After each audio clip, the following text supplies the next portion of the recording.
It's so easy to be great nowadays because most people are weak. This is a softened generation. So if you have any mental toughness, any ability, if you have any fraction of self-discipline, the ability to not want to do it, but still do it. See, a lot of people pretend that they want more out of life, but all you have to do is watch their actions. Watch their actions. Watch what they're doing. Most people then wait for crisis or trauma or disease or diagnosis, and then they wait for loss, some tragedy to make up their mind to change. And my message is, why wait? And you can learn and change in a state of pain and suffering, or you can learn and change in a state of joy and inspiration. And I think right now, the cool thing is that people are waking up. You might be using the word but it's not because you're dumb. You don't understand how dangerous that word is. I'm coming here today to warn you. I'm coming here today to protect you. Stop using the word but. If you're not careful, it's a part of your vocabulary. If you're not careful, it can become a part of your DNA. Why are you constantly making excuses? Do you really believe that excuses is going to save you?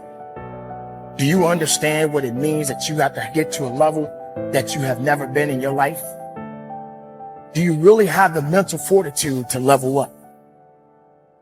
This is the time right now for you to recognize the truth about who you really are inside. All that you have to do in order to start to pursue your dreams is take small actions every day that align your life in that direction. All you have to do to kill procrastination is just start. You just go, and procrastination dies. So don't wonder how you overcome procrastination. It's easy. All you do to overcome procrastination is go. Very few battles are won under ideal circumstances. So you gotta simulate and practice the unknown so that the unexpected will not derail you. Every morning when you get up, ask yourself, how can I put myself in a place where I'll be uncomfortable? See, you have to master the unknown. You gotta master your fears. You gotta master the unexpected. So when it happens, you are prepared. This is the time to recognize your potential, your truth. Everything about you is beautiful. Recognize your purpose in this world. We are all responsible. We are all made to do great things. You know, if you start with the presumption that there's a baseline of suffering in life and that can be exaggerated as a consequence of human failing, as a consequence of malevolence and betrayal and self-betrayal and deceit and all those things that we do to each other and ourselves that we know that aren't good, that amplifies the suffering. That's sort of the baseline against which you have to work. And it's contemplation of that often that makes people hopeless and depressed and anxious and overwhelmed and all of that. And they have the reasons. But you need something to put up against that. And what you put up against that is meaning.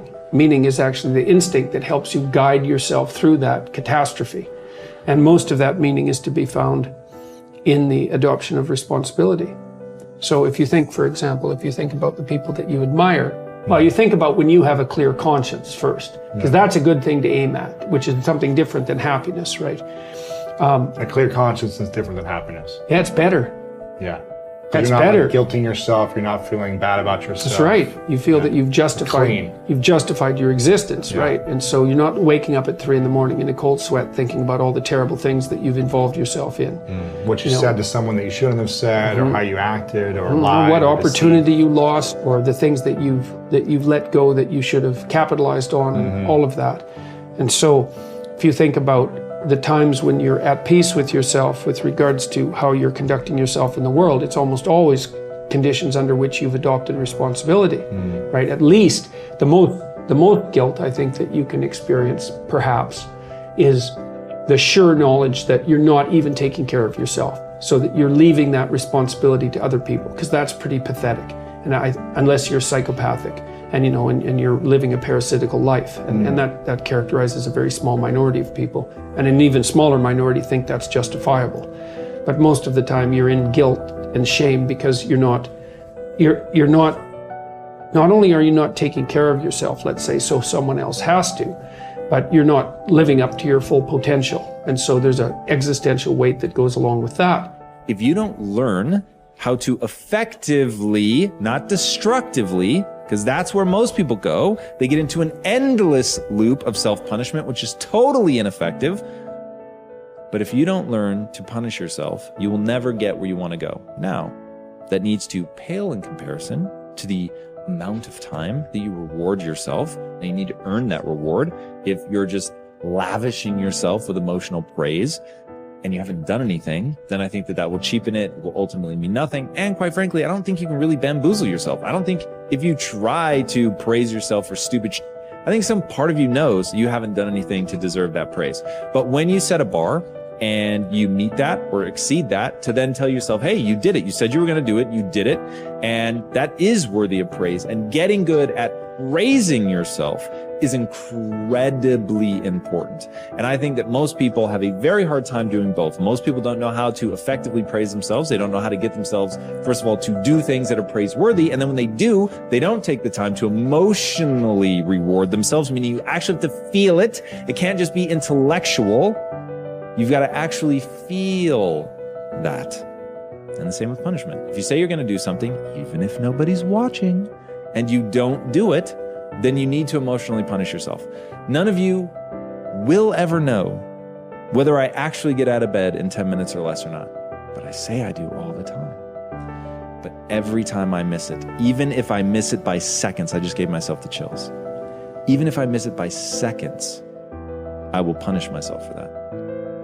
Because I said I was going to do it and I didn't do it. So the fact that nobody's watching is utterly irrelevant to me. It has everything to do with myself. Now, the reason that this is important, the reason that I think that people need to do this is because that's how you shape your behavior. So, like water, over time can create the Grand Canyon, or you can take a polishing rock and shape stones. You can shape your personality. You can certainly shape your identity and shape your behaviors if you learn how to reward and punish yourself. I know a lot of people don't want to hear that. That is the truth of the human condition. The great paradox there is an interesting and important paradox in life that you need to be aware of. It is that if you are an intelligent person, you do everything possible to organize your life in such a way that you minimize and avoid adversity and disappointment. This is a sensible and rational thing to do. All intelligent people, following the path of least resistance to achieve their goals, do everything possible to minimize the number of difficulties and obstacles that they will face in their day. Today activities, disappointment is inevitable yet. In spite of our best efforts, disappointments and adversity are normal and natural, unavoidable parts of life. Benjamin Franklin said that the only things that are inevitable are death and taxes, but every bit of experience shows that disappointment is also inevitable. No matter how well you organize yourself and your activities, you will experience countless disappointments, setbacks, obstacles, and adversity over the course of your life. And the higher and more challenging the goals that you set for yourself, the more disappointment and adversity you will experience. This is the paradox. It is impossible for us to evolve and grow and develop to our full potentials except to the degree to which we face adversity and learn from it. All of the great lessons of life come as the result of setbacks and temporary defeats, which we have done our utmost to avoid. Adversity, therefore, comes unbidden, in spite of our best efforts. And yet, without it, we cannot grow into the kind of people who are capable of scaling the heights and achieving great goals. Adversity is what tests us throughout history. Great thinkers have reflected on this paradox and have concluded that adversity is the test that you must pass on the path to accomplishing anything worthwhile. Herodotus, the Greek philosopher, said, "Adversity has the effect of drawing out strength and qualities of a man that would have lain dormant in its absence." The very best qualities of strength, courage, character, and persistence are brought out in you when you face your greatest challenges and you respond to them positively and constructively. Everyone faces difficulties every step of the way. The difference between the high achiever and the low achiever is simply that the high achiever utilizes adversity and struggles for growth, while the low achiever allows difficulties and adversity to overwhelm him or her and leave him or her discouraged and dejected. Bounce Back from Disappointment, the work by Abraham Zeleznik at Harvard, proved that the way you respond to disappointment is usually an accurate predictor of how likely you are to achieve great success.